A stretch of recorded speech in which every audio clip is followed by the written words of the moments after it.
Hello दोस्तों, जेके tutorial में आप सभी का स्वागत है। दोस्तों, आज एक्सेल में हम 10 ऐसे टिप्स एंड ट्रिक्स देखेंगे जो आपके एक्सेल के काम को बूस्ट कर देंगे, जो आपके टाइम को सेव करेंगे। एक्सेल तो सभी यूज करते हैं, लेकिन स्मार्टली काम बहुत कम ही लोग करते हैं। दोस्तों, आज मैं लाया हूं 10 जबरदस्त एक्सेल टिप्स एंड ट्रिक्स जो आपको बना देंगे एक्सेल में असली उस्ताद। तो चलिए शुरू करते हैं। सबसे पहली टिप्स एंड ट्रिक है जिसमें हम डबल क्लिक के एक्शन को समझेंगे कि एक्सेल में डबल क्लिक हम कब और क्यों करते हैं। एक छोटा सा एग्जांपल देखिए। हमारे पास एक सेल्स रिपोर्ट दी गई है जिसमें जैन्स यानी कि 2021 से लेकर 2024 के सेल्स दिए गए हैं। अब इन सेल्स को हमें लास्ट में टोटल निकालना है और एट द एंड हमें उसका एवरेज निकालना है। एक सिंपल तरीका यह है कि हम यहाँ पे इक्वल टू लगाकर और यहाँ पे लिखें सम, ब्रैकेट ओपन करके इन सबको सेलेक्ट कर लें, ब्रैकेट क्लोज करके एंटर कर देते हैं तो हमारे पास टोटल सेल आ गई है। अब बाकी कैंडिडेट के सेल्स को टोटल करने के लिए हम इसे ड्रैग कर सकते हैं कुछ इस तरीके से, राइट। तो इसी ड्रैग करने के प्रोसेस को हम खत्म कर रहे हैं और एक नया प्रोसेस सीखने वाले हैं, वो है डबल क्लिक। देखिए कैसे। जब हमने यहाँ पे पहला वाला सेल निकाला तो नीचे हमें ड्रैग करने के बजाय इसे सेलेक्ट करके या फिर यहीं पे माउस रखकर इस होल्ड पर, देखिए जहां नीचे मेरा माउस जा रहा, यहाँ पे डबल क्लिक कर दीजिए। आपको ड्रैग करने की जरूरत नहीं पड़ेगी। पहला तरीका। दूसरा तरीका, इसमें अगर आपको इस तरीके से सेल्स निकालना है तब क्या करेंगे, तो दूसरा तरीका यह है कि आप इन सब को एक साथ सेलेक्ट कर लीजिए। जहां तक आपको टोटल चाहिए वो पूरा हिस्सा सेलेक्ट करिए और वहां पे सिंपल आपको क्या करना है, जब आप फॉर्मूला या फंक्शंस लगाएं, जैसे कि मैं लगा रहा हूं और यहां से लेकर यहां तक सेलेक्ट करके ब्रैकेट क्लोज किया, अब आपको क्या करना है, कंट्रोल के साथ इंटर करना है। तो नीचे जहां तक आप सेलेक्ट किए होंगे वहां तक आपका डेटा कैलकुलेट हो जाएगा। क्या करना है, कंट्रोल और इंटर। ये हो गया हमारा दूसरा तरीका।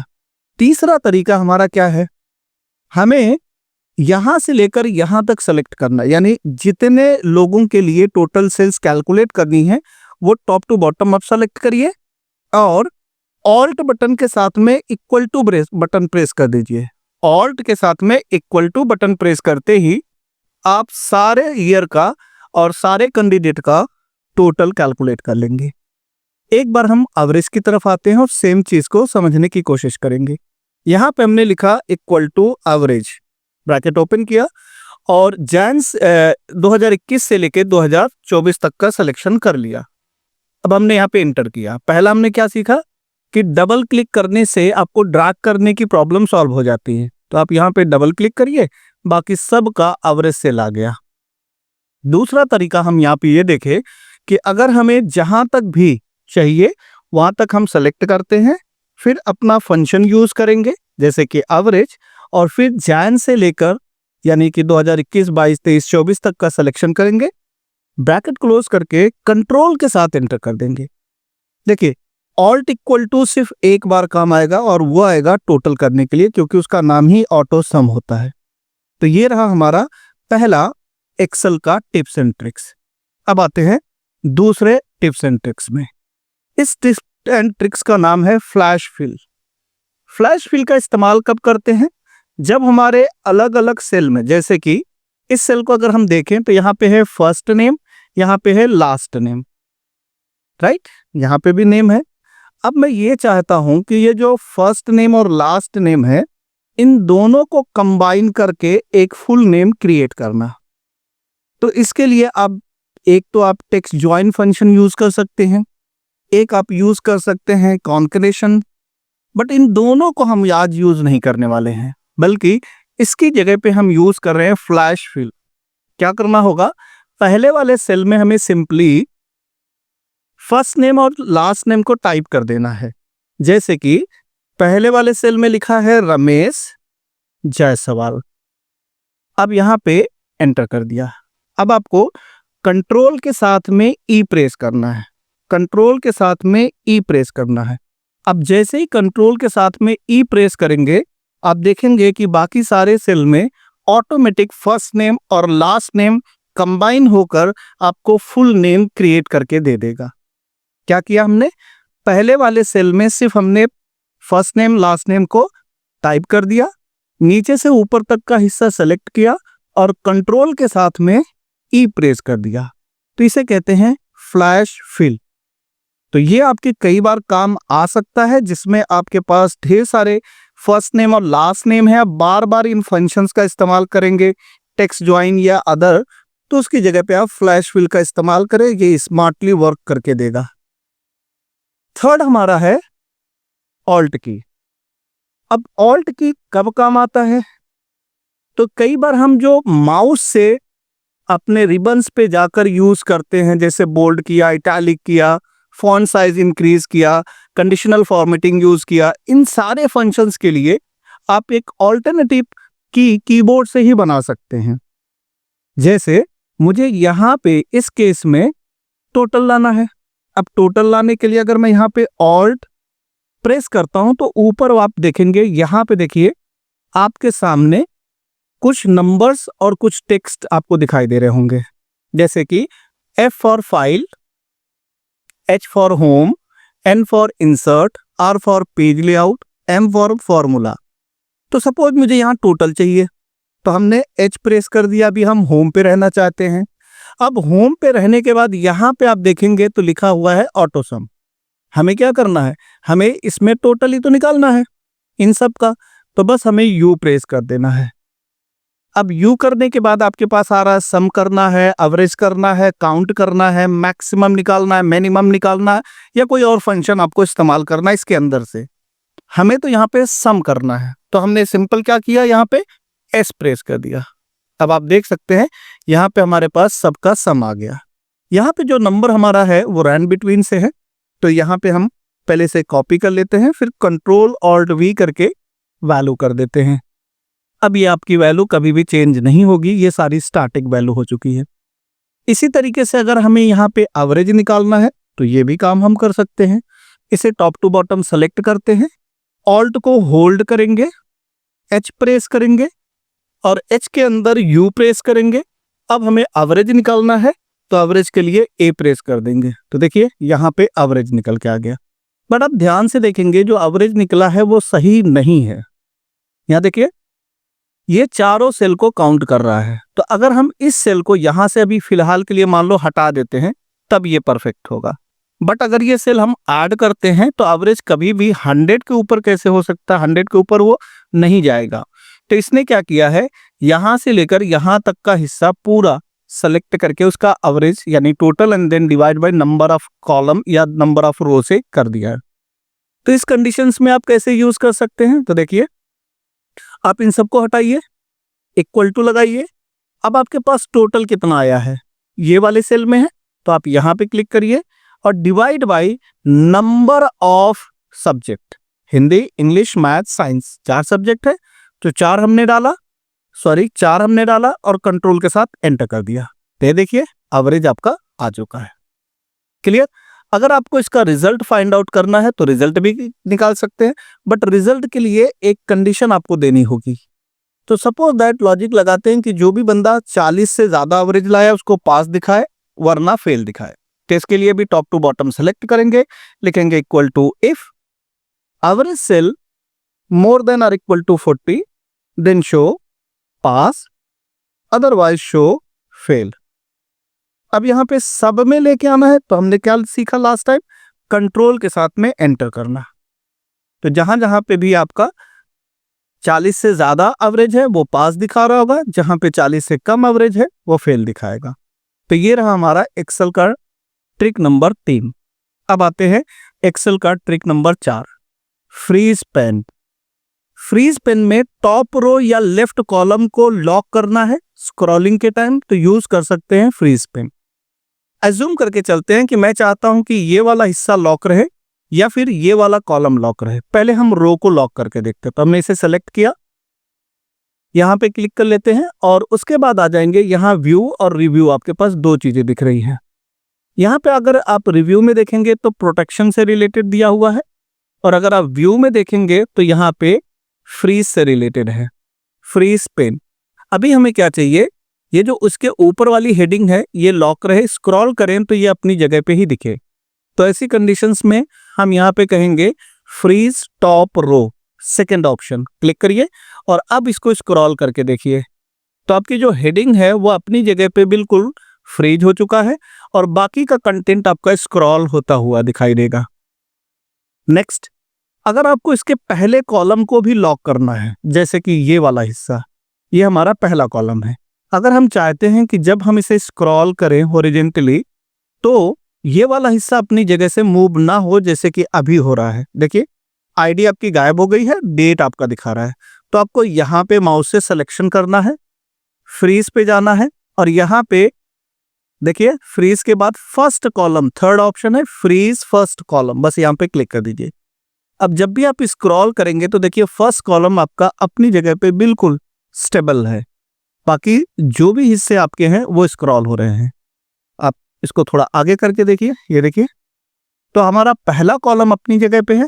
और इसी तरीके से अगर हम नीचे से ऊपर की तरफ स्क्रॉल या ऊपर से नीचे की तरफ करेंगे तो हमारा जो पहला वाला कॉलम रहेगा वो भी आपका लॉक किया जा सकता है। ठीक, तो ये रहा हमारा अभी फ्रीज पेन का tips and tricks. Next tips and tricks है कंडीशनल फॉर्मेटिंग को लेकर। अगर हम कंडीशनल फॉर्मेटिंग की बात करें तो आप अलग अलग तरीके से कंडीशनल फॉर्मेटिंग इस्तेमाल कर सकते हैं। इस कंडीशनल फॉर्मेटिंग को यूज करने के लिए आपको सिंपल तरीका समझना है।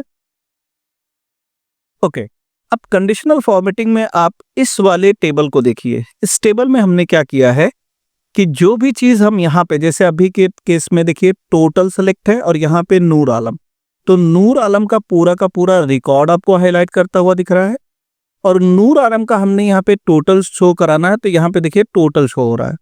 बट एक और चीज ध्यान दीजिए, तो नूर आलम का जो टोटल है वो अलग से हाईलाइट कर रहा है। इट मीन्स हमने 3 अलग अलग कंडीशनल फॉर्मेटिंग इसमें इस्तेमाल की है। एक कंडीशनल फॉर्मेटिंग है जो हॉरिजॉन्टली रिकॉर्ड दिखा रहा है, एक कंडीशनल फॉर्मेटिंग है जो आपको वर्टिकली दिखा रहा है और एक कंडीशन जो एग्जैक्ट अमाउंट पे जाकर आपको फॉर्मेटिंग दिखा रहा है। तो ये चीज कैसे हुई है ये एक एक करके हम यहाँ पे सीखना। तो मैं इसे हटा देता हूँ।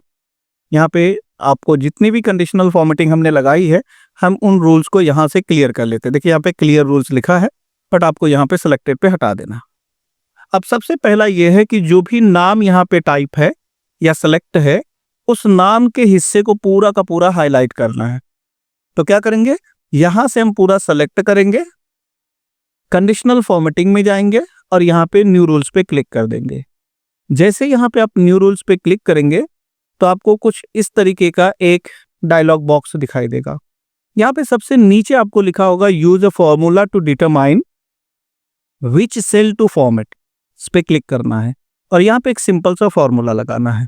फॉर्मूला क्या है कि अगर ये जो नाम हम यहाँ पे सेलेक्ट करेंगे वो मैच हो जाए इन सारे रोज के अंदर, यहां से इसमें आए इन सारे में। लेकिन अभी एक छोटी सी प्रॉब्लम आएगी कि देखिए यहाँ पे नूर आलम है और यहाँ पे राहुल गौतम है, क्या ये दोनों मैच हो रहे हैं? आंसर है नहीं। तो इस केस में क्या होगा कि अगर ये मैच नहीं हो रहा तो एक रो नीचे आए, अगर ये भी मैच नहीं हुआ तो फिर एक रो नीचे आए। ये तब तक चलता रहे जब तक वो एग्जैक्ट मैच नहीं करता है। तो ऐसी कंडीशंस में अगर आप यहाँ पे ध्यान से देखेंगे तो हमारे पास यहाँ पे देखिए दोनों सेल हमारे लॉक हैं, एक जो हमने सिलेक्शन किया और एक ये नाम वाला। तो हमें क्या करना है, यहां से रो को अनलॉक कर देना है। तो जो नंबर आपके पहले डॉलर लगा, नंबर के पहले, जैसे कि यहाँ पे आप देखेंगे $A $5 है, मैं थोड़ा सा आपको जूम करके दिखाता हूं। $A $5 दिख रहा होगा यहाँ पे, $A और $5। तो ये जो डॉलर है ये कॉलम के लिए है और ये जो डॉलर है ये रो के लिए है। तो हमें क्या चाहिए, रो को अनफ्रीज करना है। तो ये डॉलर हमने हटा दिया।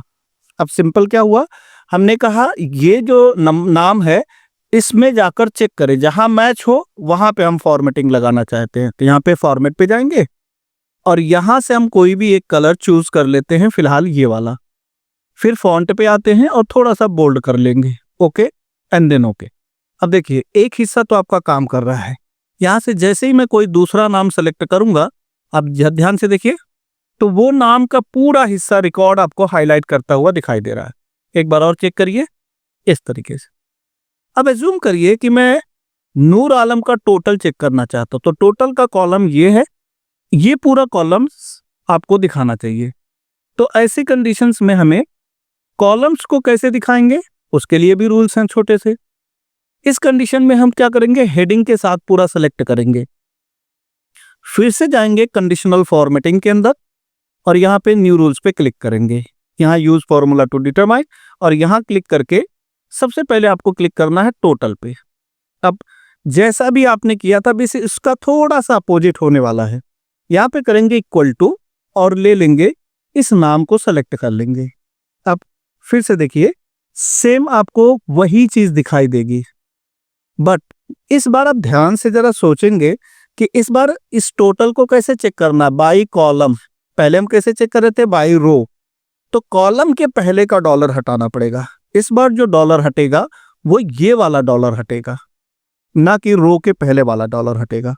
तो हम कॉलम के पहले वाले डॉलर को रिमूव कर देंगे, फॉर्मेट पे आएंगे और यहां से फिल पे जाकर एक फिल कलर ले लेंगे। चलिए फॉन्ट पे आते हैं, इसे भी बोल्ड कर देते हैं। Okay and then okay. ये देखिए अब अगर मैं यहाँ टोटल की जगह पे चेंज कर दूं सपोज मैथ, तो देखिए मैथ का हिस्सा सेलेक्ट हो गया। अगर मैं मैथ की जगह पे यहाँ पे दे देता हूं एवरेज, तो यहाँ पे देखिए एवरेज का हिस्सा आपको हाईलाइट कर रहा है। ठीक है, अब तीसरा सेक्शन हमारा है कि एग्जैक्टली अगर मैं एवरेज देखा हूं तो ये एवरेज वाला सेल जो कि नूर आलम का है वही हाईलाइट करना चाहिए, राइट। तो इस कंडीशंस में हम इन दोनों फॉर्मूले का कॉम्बिनेशन लेने वाले हैं, पहले का और दूसरे का, तभी ये हो पाएगा। तो हम क्या करते हैं, फिर से इसे सेलेक्ट करते हैं और फिर से आ जाते हैं कंडीशनल फॉर्मेटिंग में, न्यू रूल्स, यहाँ पे यूज फॉर्मूला टू डिटरमाइन, यहाँ क्लिक करेंगे। अब क्लिक करने के बाद यहाँ पे हमें लिखना है इक्वल टू और एंड फॉर्मूला लगाएंगे। अब इसके अंदर पहला वाला हिस्सा यूज कर लेते हैं। अगर ये सेल बराबर है इस सेल के, यहां पे हमने क्या हटाया था, रो नंबर का, तो यहां से डॉलर हटा दिया, कॉमा, बाहर आके क्या लगाएंगे, कॉमा। तो ये पहली कंडीशन चेक करेगा।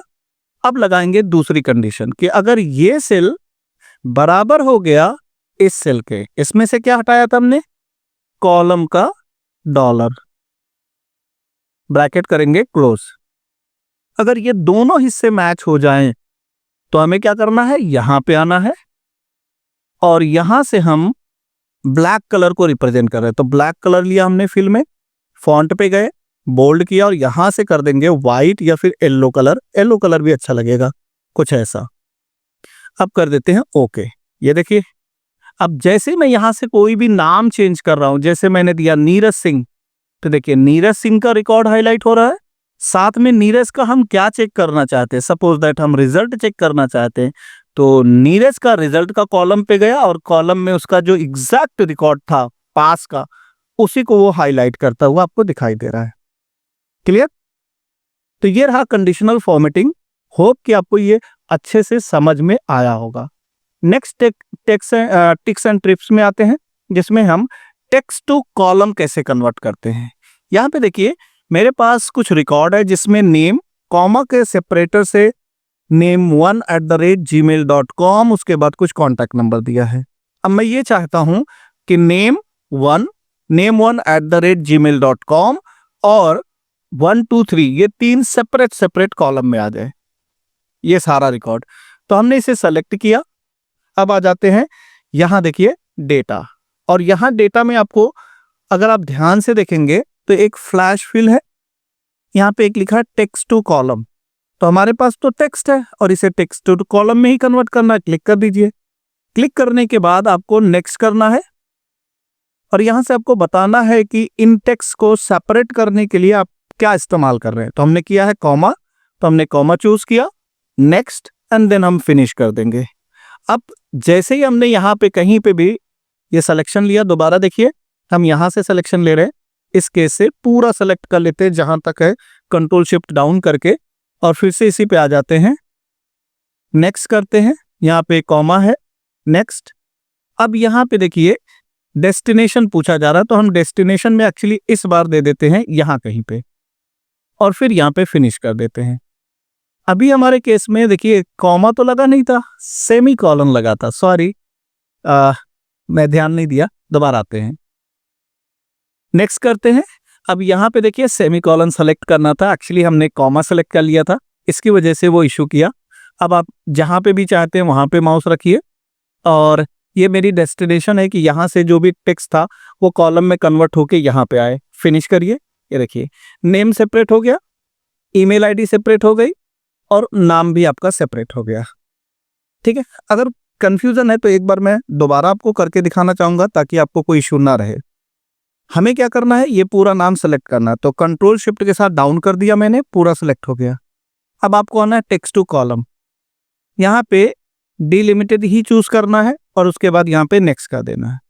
अब यहाँ ध्यान दीजिए कि हमारा जो टेक्स्ट है उसमें सेमी कॉलन का इस्तेमाल किया गया है, तो हम इन नेम्स को, ईमेल आईडी और कॉन्टैक्ट नंबर को सेपरेट करना चाहते हैं, तो हमने यहाँ पे दिया कि भाई जो भी हमारा टेक्स्ट है वो सेमी कॉलन से सेपरेटेड करना है, फिर नेक्स्ट किया।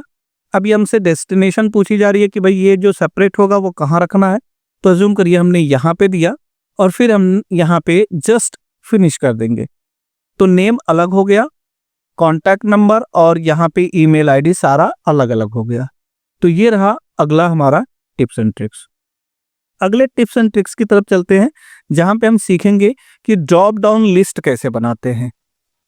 ठीक है, ड्रॉप डाउन लिस्ट कैसे क्रिएट करते हैं। तो अगर आपको ड्रॉप डाउन लिस्ट नहीं बनाने आती है तो मैं आपको यहाँ पे कैसे ड्रॉप डाउन लिस्ट बनाएंगे वो दिखाने वाला हूँ।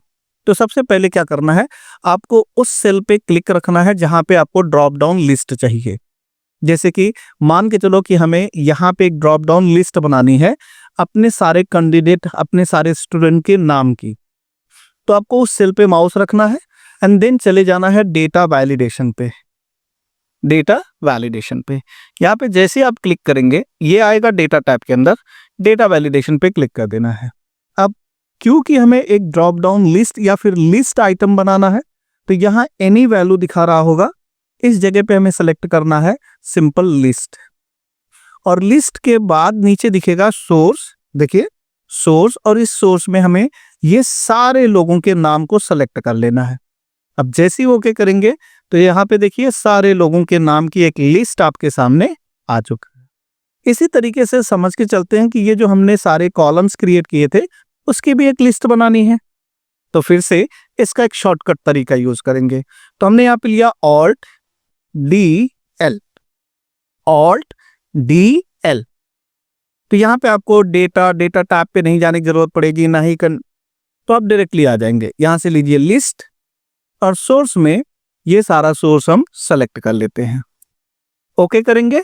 देखिए यहाँ पे भी कॉलम की सारी लिस्ट आ चुकी है। होप कि आपको ये समझ में आया होगा। नेक्स्ट टिप्स की तरफ चलते हैं, पाइवेट टेबल। अगर आप माइक्रोसॉफ्ट एक्सेल यूज करते हैं और आप बहुत बड़े डेटा पे काम करते हैं, डेटा एनालाइज करना होता है आपको डे बाय डे, तो आपके लिए सबसे बेस्ट तरीका है पाइवेट टेबल। पाइवेट टेबल एक बेहतरीन ऑप्शन माइक्रोसॉफ्ट एक्सेल की तरफ से है जो डेटा एनालिसिस करने के काम में आता है। डेटा समराइज कर सकते हैं एक ही क्लिक में। जैसे कि ये हमारा एक डेटा है जिसमें हमने employ ID, date, name, age, item, regions, quantity and sale दिया हुआ है। अब मैं ये चाहता हूं कि यहाँ पे जो भी हमारा सेल्स है वो हमारे रीजन के बेस पे दिखाए कि कौन से रीजन में हमने कितने का सेल किया हुआ है। ठीक, आप बिल्कुल कर सकते हैं। इसमें फंक्शन का भी इस्तेमाल, सम इफ का इस्तेमाल हो जाएगा, सम इफ्स के इस्तेमाल से ला सकते हैं, बट मैं आपको एकदम सिंपल तरीका दिखाऊंगा जिससे आप आसानी से इस पे काम कर सकते हैं। आपको क्या करना है, माउस यहाँ कहीं भी रखना है, उसके बाद चले जाना है इंसर्ट पर। इंसर्ट में सबसे लेफ्ट साइड में आपको मिलेगा पाइवेट टेबल, बस आपको वहां पे क्लिक कर देना है। जैसे ही आप क्लिक करेंगे तो आपके पास कुछ ऑप्शन आएगा, ये पॉपअप आया, create table, pivot table, choose the data that you want to analyse. वो डेटा आप सेलेक्ट करिए जिसको एनालाइज करना। हमारा डेटा ऑलरेडी सिलेक्टेड है, आपको यहाँ से ग्रीन डॉट से दिख रहा होगा। अब दूसरा हिस्सा हमने डेटा तो ले लिया, अब नीचे आएंगे तो लिखा है choose where you want the pivot table report to be place. वो जगह बताइए जहां पे आपको पाइवेट टेबल की रिपोर्ट को जनरेट करना है। आप इसी शीट पे चाहते हैं तो इसी शीट पे ले सकते हैं, न्यू शीट पे जाना है तो न्यू शीट पे जा सकते हैं। अगर आपको इसी शीट पे चाहिए तो एग्जिस्टिंग शीट पे क्लिक करके आप अपनी लोकेशन बता दीजिए कि मुझे यहाँ पे चाहिए, ठीक। और अगर आप अगली शीट यानी एक ब्लैंक शीट पर इसकी रिपोर्ट जनरेट करना चाहते हैं तो आपको यहाँ पे लेना होगा न्यू वर्कशीट। क्लियर? तो हम न्यू वर्कशीट पे चले जाते हैं और यहाँ से कर देंगे ओके। एक नई शीट आपके सामने खुल के आ गई है। अब यहाँ पे जो जो फील्ड हमारे टेबल के अंदर था वो सारा टेबल पिवट टेबल फील्ड के नाम पे आ गया। यहाँ पे पिवट टेबल को 4 अलग अलग हिस्सों में बांटा गया है। एक हिस्सा है फिल्टर, एक है कॉलम, एक है वैल्यू और एक दिया हुआ है रो, राइट। तो हमें क्या करना था, मैंने क्या कहा था कि मुझे रीजन बेस पे सेल्स निकालना है। तो हमने क्या किया, इस रीजन को उठाया, यहाँ पे इस तरीके से आपको रीजन पे माउस ले जाना है और यहां से लेफ्ट होल्ड करके इस रो के अंदर डाल देना है। ऑब्वियस सी बात है, 4 ही रीजन थे, east, north, south and west. अब हमें इसका क्या चाहिए था, टोटल। तो हम सम को उठाएंगे और इस वैल्यू के अंदर डाल देंगे। तो आप देख सकते हैं कि ईस्ट का टोटल सेल कितना हुआ है। यहाँ कैलकुलेशन देखिए, आप आराम से देख सकते हैं। अब अगर इसी एनालिसिस को थोड़ा सा और इंक्रीज करें, अज्यूम करके चलते हैं कि ये जितना भी हमने सेल किया है वो रीजन के बेस पे नहीं चाहिए बल्कि हमें आइटम के बेस पे चाहिए। तो रीजन को यहां से हम करेंगे रिमूव और यहां से लेंगे आइटम को, तो आइटम के बेस पे हमारा सेल आ जाएगा। अब ये काम अगर आप फंक्शन से करते तो बहुत टाइम लगता। अब एक और सवाल है, देखिए कीबोर्ड हमने सेल किया है 23,000 रुपए का, बट मॉनिटर हमने बहुत सारा सेल कर दिया, शायद 2 करोड़ के आसपास का। तो मुझे ये कैसे पता चलेगा कि ये मॉनिटर का जो सेल अमाउंट है वो कितनी बार सेल करने के बाद आया। हमने इसे 1 बार सेल किया, 2 बार सेल किया, 10 बार सेल किया, 50 बार सेल किया, ये कैसे पता चलेगा। तो इसी टोटल सेल को दोबारा हम इसी वैल्यू के अंदर डाल देंगे। आप यहां देखेंगे कि दोबारा फिर से वही सेम वैल्यू आ गई, कोई प्रॉब्लम नहीं। अब यहां पे आपको क्या करना है, इनमें से किसी भी सेल पे माउस रखकर राइट क्लिक करना है। राइट क्लिक करने के बाद यहाँ पे एक हिस्सा मिलेगा समराइज। यहाँ देखिए समराइज, जब हम यहाँ पे कहीं पे क्लिक करेंगे तो क्या आएगा, समराइज वैल्यू बाई। तो अब जैसे ही मैं यहाँ पे राइट क्लिक किया तो आ गया समराइज वैल्यू बाई। मुझे कैसा चाहिए था, मुझे तो ये नंबर ऑफ टाइम पता करना है कि भाई कितनी बार में ये सेल किया गया। तो हमने यहाँ पे काउंट सेल चूज किया। अब यहाँ पे आप पता कर सकते हैं, देखिए कितना ईजी हो गया। मॉनिटर को हमने 47 बार बेचा है तो ये अमाउंट आया है, बट कीबोर्ड हमारा एक ही बार बेचा गया है। इसी तरीके से आप यहाँ पे देखेंगे प्रिंटर को भी 47 टाइम बेचा गया, ठीक है। तो इस तरीके से पाइवेट टेबल से आप अपने डेटा को आसानी से एनालाइज कर सकते हैं, डेटा समराइज करके अपने सामने जो भी हैं उनको सबमिट कर सकते हैं। होप कि ये भी आपको समझ में आया होगा। अगर आपने यहाँ तक वीडियो देखा दोस्तों तो वीडियो को लाइक करिएगा, चैनल पे नए हैं तो सब्सक्राइब करिएगा। आपको सब्सक्राइब करने का एक फायदा होगा कि मैं डेली बेसिस पे वीडियोस अपलोड करता रहता हूं, आपको कुछ ना कुछ नया सीखने के लिए मिलेगा।